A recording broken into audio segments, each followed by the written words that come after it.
Muy buenas tardes, profesor. Bien, en este video voy a hablar acerca de las conclusiones de los 4 talleres que hemos desarrollado en el laboratorio de sistema biónico. Bien, vamos a comenzar hablando por el Compass Swing.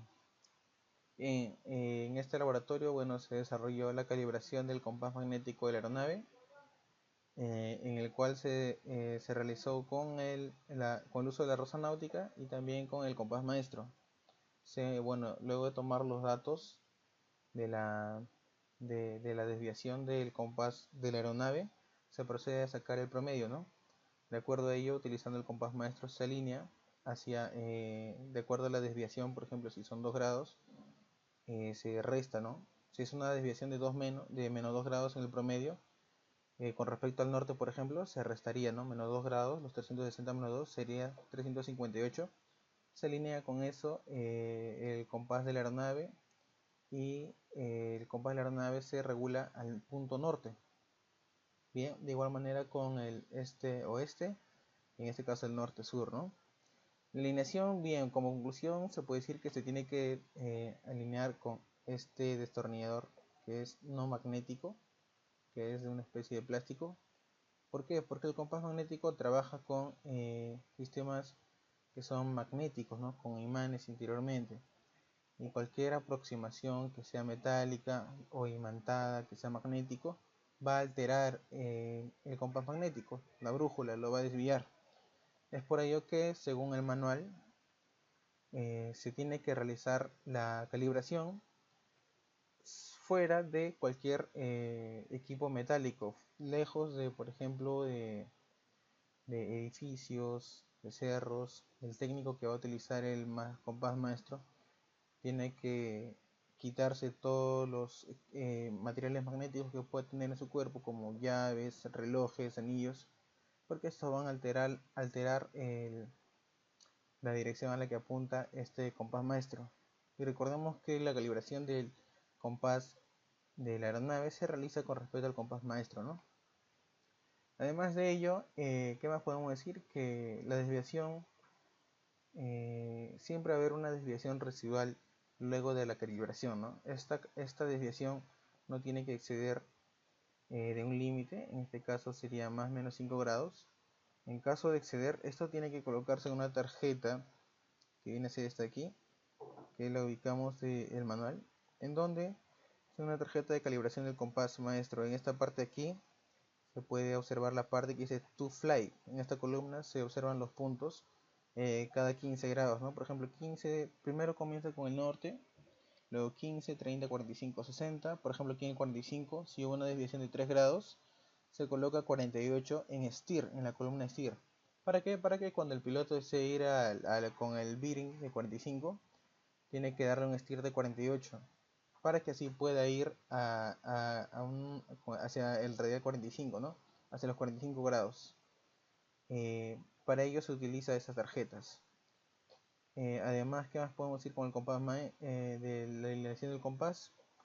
Bien, probablemente no ha salido de la alineación correctamente si es que no se alinea bien la aeronave, o en este caso el módulo, con respecto a la rosa náutica o al compás maestro. En caso de haber una pequeña desalineación, un pequeño error, esto va a ser un error grande. ¿Por qué? Porque si por ejemplo es de 1 grado, esto se va abriendo, ¿no? Entonces es importante alinear, ¿no? Se puede utilizar, de acuerdo al manual, en la aeronave se utiliza pesos, se utiliza por ejemplo, con una pita, algo que tenga un peso que se cuelgue para poder alinear la punta de la aeronave o la cola de la aeronave con respecto al norte o al sur, ¿no? De acuerdo a donde se está alineando. Ya que si no se realiza de esta manera, el error que se va a medir no va a ser correcto, por ende el promedio tampoco, ni mucho menos la calibración con el compás maestro o la rosa náutica. La rosa náutica se tiene que pintar cada año. ¿Por qué? Porque el norte magnético cambia cada año, ¿no? Eso también está regulado es regulado porque si es que se calibra el compás magnético con una rosa náutica que no está calibrada, el error va a ser aún mayor. De igual manera, el equipo Barfield, el compás maestro, tiene que ser calibrado anualmente, y antes de realizar el uso tiene que verificarse su calibración tiene que tener un sello, un certificado, ¿no? Para poder realizar la calibración utilizando el compás maestro. Bien, pasamos al siguiente módulo, que es el laboratorio, que es de ATECH. Se ha podido tomar datos de las fallas. Recordemos que el módulo ATECH es una representación del sistema del alternador de una aeronave. Por este lado observamos la batería, por este lado tenemos el regulador de voltaje.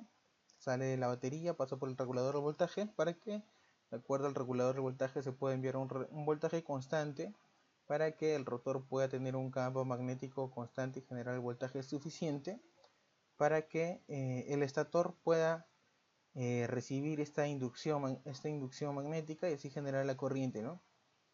Estos diodos rectifican la corriente y la envían nuevamente hacia las barras para energizar los sistemas de la aeronave y también realizar la carga de la batería.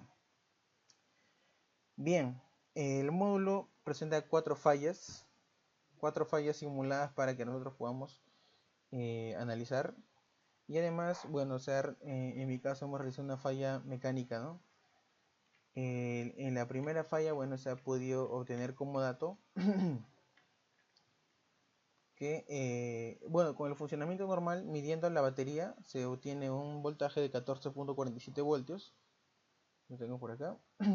Luego, al medir entre estos puntos de aquí, que viene a ser el consumo, lo que le ingresa al rotor, viene a medir 9.6 voltios. Y la salida del generador del alternador viene a ser 14.6, ¿no? Como el generador es 14.6, la batería también va a recibir este voltaje porque se va a estar cargando constantemente. Bien, de acuerdo a la primera falla, se observó que la batería, al medir la batería, bueno, vio un voltaje de 12.67. Es como el voltaje normal de la batería, no estaría cargando. En consumo, en el rotor se verificó que había 0 voltios y el generador estaba en 12.6 voltios. Y la conclusión de esta falla viene a ser que el circuito se encuentra abierto en uno de estos puntos de aquí, ¿no? ¿Por qué? Porque la batería no estaba cargando y el rotor tenía 0 voltios. Si este tiene 0 voltios, quiere decir que en uno de estos puntos se encuentra un cable abierto. Hay un cable abierto, el circuito está abierto, puede ser en el regulador, puede ser aquí saliendo de la batería, o puede ser antes de llegar al rotor, ¿no? Habría que hacer una inspección visual del cable o de continuidad para poder verificar y asegurar que esa es una falla.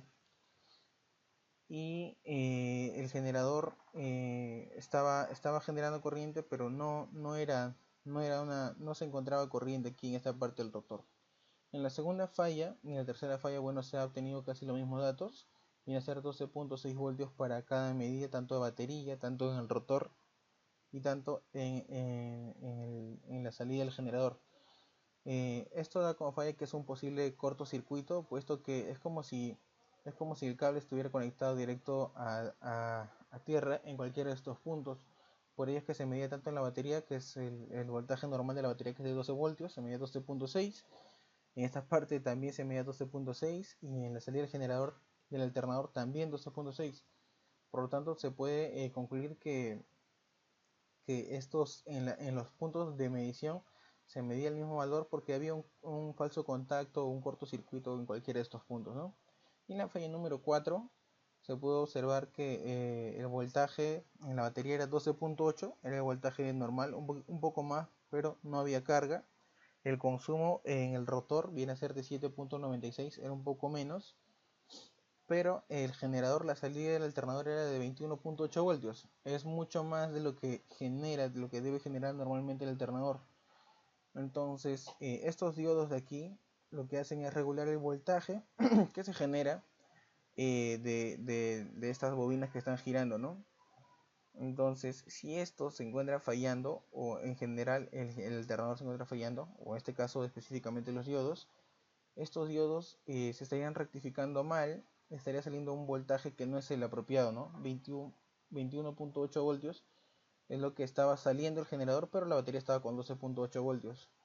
Entonces se puede concluir que posiblemente había una falla en el regulador, o puede ser que haya mucha resistencia en el circuito también. o los diodos del generador, como se mencionó, pueden estar fallando, ¿no?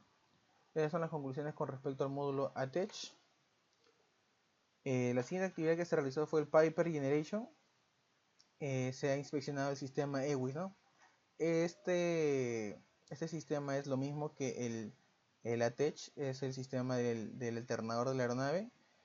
Se puede verificar que sale de la batería un master solenoide, el cual es un switch que va a energizar en este caso las barras. De las barras pasa al alternador, se genera el campo, sale por F1 y de aquí llega a un regulador de voltaje, ¿no? Recordemos que el regulador de voltaje regula el voltaje que se va a dar al generador para generar el campo correcto, ¿no?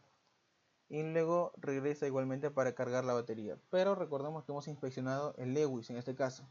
Se ha podido encontrar fallas, por ejemplo en este caso un cable que estaba conectado sin radio de curvatura. Recordemos que hay un radio de curvatura de acuerdo a la circular de asesoramiento 43131B, en donde nos dice que el radio de curvatura de este tipo de cable viene a ser de 10 veces el diámetro externo del cable más grande en caso de ser mazos, y en caso de ser un cable tiene que ser 3 veces el diámetro del cable. Por este lado vemos los clamps, y los clamps tienen que tener un ajuste correcto y no pueden estar mordiendo ningún cable. En este caso se observa que el clamp está mordiendo uno de los cables, lo cual está mal. Se tiene que corregir eso y darle el ajuste apropiado. En este caso podemos observar que estos que vienen a ser le dicen orejitas, que son los conectores del cable, están mal prensados. Esto también se realiza con una herramienta especial, con un prensador de cable, y si es que está mal prensado, esto puede llegar a corroer, se puede llegar a romper y puede ser un peligro para la aeronave, puede haber un cortocircuito. Lo cual también la AC43331B te dice con qué herramienta y cuál es el diámetro del cable, y de acuerdo a eso se pone el prensador, ¿no? Y por este lado vemos otra imagen en donde se observa que los cables están estirados, no hay holgura, no están amarrados. Recordemos que los cables que salen de un mismo punto tienen que ser amarrados en mazos. Para eso se utiliza el lacing tape, ¿no? Y el lacing tape nos dice que se pueden usar en mazos desde 1 pulgada, según la C43331B, y atados cada 6 pulgadas aproximadamente. De igual manera, la circular de asesoramiento nos indica cómo es que se tiene que hacer este amarrado. Hay distintos tipos de amarrado. Esto asegura que el EWIS esté correcto, que no esté debajo de las líneas de fluidos y que se encuentren sobre todo seguros, ¿no? No haya fugas eléctricas para evitar cortocircuitos. En la última actividad realizamos el leak test, la prueba de fuga del sistema pitot estático. Se tienen que realizar tanto del tubo pitot, como de la toma estática para los indicadores que utilizan este tipo que tienen este funcionamiento, ¿no? Tanto con el aire de impacto como la toma estática. Sin embargo, nosotros en el módulo utilizamos solamente la toma estática por motivos de seguridad, para poder cuidar nuestros instrumentos. La conclusión de nuestro laboratorio, bueno, es que había una fuga, pero que se encontraba dentro de los límites. Por ejemplo, en este lado vemos el vertical speed. Según los datos que pudimos obtener, se observa que había una fuga a los 2000 pies en el altímetro. Había una fuga de 15 pies por minuto, lo cual se encuentra dentro del rango permitido. A los 4000 pies hay 40 pies por minuto de fuga. A los 6000 también 40 pies por minuto de fuga. Y a los 8000 50 pies por minuto de fuga, ¿no?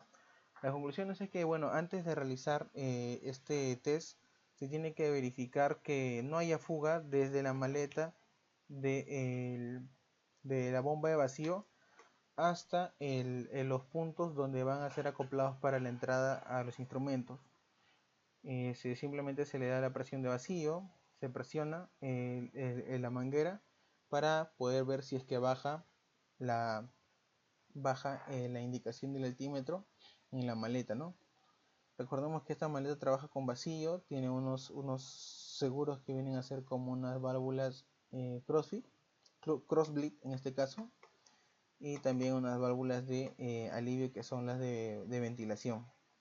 Nosotros tenemos que hacerle caso a lo que nos indica la maleta, siempre viendo nuestro altímetro, y también nuestro airspeed. Tenemos que calibrar también a los 29.92 pulgadas de mercurio, que es la presión a la que nos encontramos nosotros en Tixub, y que para cuidar nuestro vertical speed no tiene que exceder de los 3000 pies por minuto, ¿no?